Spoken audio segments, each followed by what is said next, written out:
Hi ළමයි. ඉතින් අදත් මම ඔයගොල්ලන්ට අලුත් වීඩියෝ එකක් අරන් ආවිල්ලා තියෙනවා. ඉතින් ගොඩක් අය මගෙන් අහපු දෙයක් මේ කැරටොන් ක්‍රීම් එක ගැන. ඒ ගැන විතර නෙවෙයි තව සමහර ක්‍රීම්ස් මට වෙලා අහනවා මේව හොඳයිද? පාවිච්චි කරන්න පුළුවන්ද? එහෙම කියලා. ඉතින් මම යූස් කරන්නේ නැතුව මට ඒ ගැන ඇත්තටම සජෙෂන් එකක් දෙන්න අමාරුයි. ඉතින් කැරටොන් එක ගැන ගොඩක් අය අහන නිසා මම ඒක අරන් යූස් කරලා බැලුවා. ඉතින් අද මම ඔයගොල්ලන්ට කියන්න ඒක කොහොමද හොඳයිද ඔයගොල්ලන්ට යූස් කරන්න පුළුවන්ද කියලා.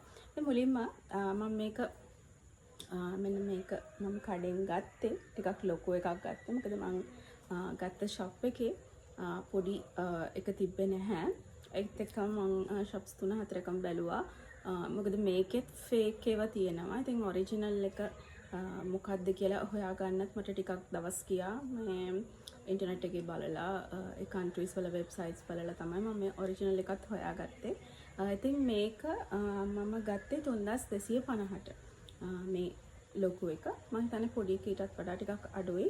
නමුත් පොඩි එකක් තිබ්බ නැති නිසා මම මේ ලොකු එක ගත්තා. මේක මම මාසයක් යූස් කරා. ඉතින් මුලින්ම මම මේකේ තියෙන දේවල් ගැන කියන්නම්. ඒගොල්ලෝ නම් ඉන්ග්‍රීඩියන්ට් ලිස්ට් එකේ අපි සඳහන් කරලා තියෙන සාමාන්‍ය අපිත් ක්‍රීම්ස් හදන්න දාන ඉන්ග්‍රීඩියන්ට්ස්. ඊට අමතරව මේකේ පෙට්‍රෝලියම් තියෙනවා, පැරෆින් තියෙනවා. ඒත් එක්කම සල්ෆේට් මෙන්න මේ වගේ දේවල් මේ සින්තටික් කෙමිකල්ස් මේක මික්ස් කරලා තියෙනවා. ඉතින් ක්‍රීම් එකත් හරි සොෆ්ට් එකට තමයි තියෙන්නේ. කිසි ප්‍රශ්නයක් නැහැ. ක්‍රීම් එකේ ටෙක්ස්චර් එක හොඳටම තියෙනවා. ඒ වගේම ගෑවහමත් හොඳට ඔබ්සර්ව් වෙනවා.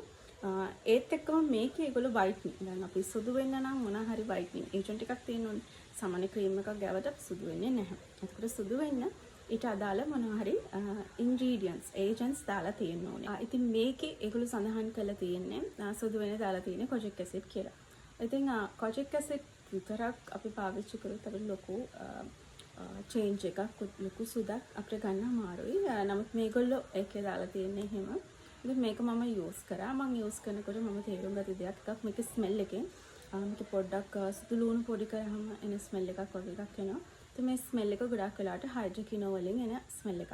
ඉතින් මේකේ අනිවාර්යයෙන්ම හයිඩ්‍රොකිනෝ ඉන්ක්ලූඩ් කරලා තියෙනවා කියන එක මට තේරුම් ගියා. කොජික් ඇසිඩ් හයිඩ්‍රොකිනෝ ඒත් එක්කම තව සමහර මම හිතන්නේ වයිටමින් ඉන්ග්‍රීඩියන්ට්ස් මේකේ දාලා තියෙනවා. ඒත් මේක යූස් කරාම හොඳ ඩිෆරන්ට් එකක් ඔයගොල්ලන්ට දවස් 3-4ක් යද්දිම ස්කින් එකේ ලොකු චේන්ජ් එකක්. ස්කින් එක හොඳටම ලයිට්නින් වෙලා හොඳට පොලිෂ් වෙලා එනවා. ගොඩක් වෙලාවට හයිඩ්‍රොකිනෝ වල තියෙන ගුණයක් ඒක අපි හයිඩ්‍රොකිනෝ මුලින් යූස් කරද්දී අපේ ස්කින් එක හොඳටම පොලිෂ් කරලා ස්කින් එකේ ඩාර්ක් ස්පොට්ස් තියෙනවා නම් පිම්පල්ස් තියෙනවා නම් හැම දෙයක්ම හැම පිග්මන්ටේෂන්ස් ඔය ඕනෙම දෙයක් අයින් කරලා පොලිෂ් කරලා පෙන්වන්න පුළුවන් හයිඩ්‍රොකිනෝ වලට. ඉතින් ඒකෙන් මම තේරුම් ගත්තා මේක හයිඩ්‍රොකිනෝ තියෙනවායි කියලා. ඉතින් මේක මම 1 month යූස් කරා. ඉතින් 1 month යූස් කරපු එකෙන් ඇත්තටම ලොකු හොඳ රිසල්ට් එකක් මට හම්බ වුණා. හැබැයි මේක නැවතුවට පස්සේ තමයි ප්‍රශ්න පටන් ගන්න. ඉතින් නැවතුවට පස්සේ මූණේ පිම්පල්ස් වගේව මට එන්න ගත්තා. ඒ වගේම ස්කින් එක ඇතුලේ නම් ඩාර්ක් ස්පොට්ස් ඩාර්ක් ස්පැචස් වගේ ඒවා මගේ මතුවෙන්න ගත්තා. ඉතින් මේක ගොඩක් වෙලාට හයිඩ්‍රොකිනෝ වල සයිඩ් ඉෆෙක්ට් එකක්. මේක මම බලාපොරොත්තු වෙන එකක් තමයි. මම හිතුවා මේක මම ගන්න කලින් මම හිතුවා මේක හයිඩ්‍රොකිනෝ ඇති කියලා. නමුත් එච්චර ඉක්මනට සයිඩ් ඉෆෙක්ට්ස් එයි කියලා මම හිතුවේ නැහැ. ඒකට හේතුව මෙච්චර ඉක්මනට කියන්නේ 1 month අපි නැවතර පස්සෙම සයිඩ් ඉෆෙක්ට් එනවා කියන්නේ මේකේ ලොකු ප්‍රමාණයක් හයිඩ්‍රොකිනෝ වගේ ඉන්ග්‍රීඩියන්ට් එකක් අන්තර්ගත වෙලා තියෙනවා. ඒක තමයි එච්චර ඉක්මන රිසල්ට් එක. ඒ වගේම ඉක්මනින්ම අපිට සයිඩ් ඉෆෙක්ට්ස් එන්නේ. ඉතින් ගොඩක් වෙලාවට ඔයගොල්ලෝ ක්‍රීම් එක නවත්තන්න නැතුව දිගටම පාවිච්චි කරනවා නම් ඔයාගේ ස්කින් එක ඇතුළට ඩැමේජ් වෙවි යන්න පුළුවන්. සාමාන්‍යයෙන් මාස 6-7ක් යනකොට ක්‍රීම් එක ගානකොටත් සයිඩ් ඉෆෙක්ට්ස් එන්න පුළුවන්. මේක ස්කින් එකකින් ස්කින් එකට වෙනස් වෙනවා. ඉතින් මගේ ගොඩක් වෙලාවට සෙන්සිටිව් ස්කින් එකක් නිසා 1 month යූස් කරලා නවත්තුවට පස්සෙම මගේ සයිඩ් ඉෆෙක්ට් එන්න ගත්තා. පිම්පල්ස් එතකොට අර වගේ ඩාර්ක් පැචස් වගේ ඒවා ස්කින් එක ඇතුලෙන්. ඒවා උඩින් නෙමෙයි ස්කින් එක ඇතුලෙන් තමයි එන්නේ. ඊට අමතරව තව සමහර කට්ටියට වෙන්න පුළුවන් මෙන්න මේ ජොයින්ට්ස් වල වුණත් ඔයගොල්ලෝගේ කළු පාට ලප වගේ එන්න පුළුවන්. මොකද හයිඩ්‍රොකිනෝ ඒ වගේ තැන්වල අපි දුර්වල තැන්වල ගිහිල්ලා එතනින් පිට වෙන්න පුළුවන්. ඉතින් ඒ වගේ පැචස් වුණත් එන්න පුළුවන්. මේක මම රෙකමන්ඩ් කරන්නේ නැහැ කියන්නේ යූස් කරන්න කියලා. මොකද ඉක්මන් රිසල්ට් එකක් එනවා. ඒක අපිට නෑ කියන්න බෑ. අනිවාර්යයෙන්ම ඔයගොල්ලෝ පාවිච්චි කරාම ඔයගොල්ලන්ට හොඳ රිසල්ට් එකක් එනවා. නමුත් මේක දීර්ඝ කාලීනව පාවිච්චි කරනකොට අනිවාර්යෙන් ඔයාලගේ ස්කින් එකේ ලොකු ඩැමේජ් එකක් වෙන්න පුළුවන්. ඒව ආයෙ රේසින් රිකවර් කරගන්න බෑ. මගේ ස්කින් එකුණත් මේ ආප් එක මම දැන් රිකවර් කරගෙන ඉන්න ගමන් තාමත් මගේ ෆුලි රිකවර් වෙන්නේ නෑ. මගේ තාමත් මේ හරිය එහෙම පොඩ්ඩක් ඩාර්ක් පැචස් වගේ තියෙනවා. මොකද ඔයගොල්ලන්ට සමහර විට කලින් මගේ වීඩියෝස් වලට වඩා දැන් වීඩියෝස් වල මුනි පිම්පල්ස් පැචස් වගේ පේන්න පුළුවන්. මොකද ඒකට හේතුව මෙන්න මේ ක්‍රීම් එක. ඉතින් ඒක මම රිකවර් කරගන්න කොහොමද තව මාස දෙක තුනක්වත් යනවා. තව ප්‍රොඩක්ට් එකක් යූස් කරලා මම හදන ප්‍රොඩක්ට්ස් යූස් කරලා එකව රිකවර් කරගන්න. ඉතින් ඔගොල්ලෝ ගොඩ කාලයක් මේක ලොන්ග් ටර්ම් පාවිච්චි කරලා මට මාසයක් පාවිච්චි කරලා ආපු සයිඩ් ඉෆෙක්ට්ස් වගේ නෙවෙයි. ඔයගොල්ලෝ තව වැඩියෙන් මේක ස්කින් එකට ගන්නකොට මේකෙන් එන සයිඩ් ඉෆෙක්ට් එක විශේෂයෙන් ප්‍රෙග්නන්ට් ලේඩීස්ලා නම් මේව ගන්න මෙපා. ප්‍රෙග්නන්ට් වෙන බලාපොරොත්තු වෙන කට්ටිය මේව ගන්න මෙපා.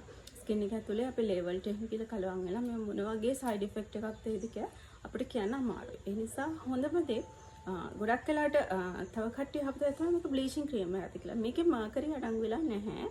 හයිඩ්‍රොකිනෝ කියන මෙඩිසින් එක තමයි අඩංගු වෙලා තියෙන්නේ. ඒ කෙමිකල් එක තමයි තියෙන්නේ. බ්ලීචින් අඩංගු ක්‍රීම්ස් ගත්තොත් ඒවා අපි සාමාන්‍යයෙන් ස්කින් එකට ගාර්දිම නිකන් පාම් පිටි වගේ. ඒ ස්කින් එක ඇතුලට අබ්සෝර් වෙන්නේ නැහැ. මොකද හයිඩ්‍රොකිනෝ ක්‍රීම්ස් එහෙම නෙමෙයි. ගොඩක් වෙලාට මෙඩිසින් හදන යූස් කරන එකක් හයිඩ්‍රොකිනෝ කියලා කියන ඉන්ග්‍රීඩියන්ට් එකක්. ඉතින් ඒව දාලා හදන ක්‍රීම්ස් නෝමල් ක්‍රීම්ස් වගේමයි. අපි ගන්නකොට හොඳට ස්කින් එකට අබ්සර්ව් වෙනවා. උඩින් පොඩ්ඩක්වත් රැඳිලා තියෙන්නේ නැහැ. ඉතින් ඒ නිසා ඔයගොල්ලෝ ප්‍රොඩක්ට් එකක් ගන්නකොට අනිවාර්යයෙන්ම පොඩක් පරිස්සම් වෙන්න. ප්‍රොඩක්ට් එක මොන වගේද, හොඳයිද, ඔයාලට පාවිච්චි කරන්න හොඳයිද කියලා. ඉතින් කැරටොන් ක්‍රීම් එක නම් මම සජෙස්ට් කරන්නේ කාටවත් යූස් කරන්න. මොකද ඒකේ ඉක්මන් රිසල්ට් හම්බුනාට පස්සේ ඔයගොල්ලන්ට ලොකු ඩැමේජ් එකක් වෙන්න පුළුවන්. මම හිතනවා අද වීඩියෝ එක ඔයගොල්ලන්ට ගොඩක් ප්‍රයෝජනවත් වෙයි කියලා. ඉතින් නැවත අලුත් වීඩියෝ එකක් එක්ක ඔයගොල්ලන්ව හම්බෙන්න එන්න. අපේ කෝසස් අපේ අලුත් පැචස් දැන් පටන් ගන්න තියෙනවා කොස්මෙටික් මැනුෆැක්චර් කරන. ඉතින් මේවට ඔයගොල්ලන්ට ජොයින් වෙන්න පුළුවන්. ඒ වගේම වීඩියෝ එක අන්තිමේ අපේ ස්ටුඩන්ට්ස්ලා කරපු වර්ක්ස් උත් මම දාලා තියෙනවා. ඉතින් අපි මාස්ටර් කෝස් එක, ඩිප්ලෝමා කෝස් එක, වයිට්නින් කෝස් එක, ඇඩ්වාන්ස් කෝස් එක මේ වගේ කෝසස් ගොඩක් තියෙනවා. ඒ වගේම පෞද්ගලිකව ඔයාට අවශ්‍ය ප්‍රොඩක්ට් එක හදාගන්න ඕනේ නම් එහෙම ඉගෙන ගන්නත් පුළුවන්. ඉතින් කැමති කෙනෙක් ඉන්නවා නම් මේ සම්බන්ධව ඉගෙන ගන්න අපිට මෙසේජ් එකක් දාලා ඒක ඔයාට ඉගෙන ගන්න පුළුවන්. ඉතින් නැවතත් ඔයගොල්ලෝ අලුත් වීඩියෝ එකක් එක්ක හම්බ වෙන්න. හැමෝටම ආයුබෝවන්.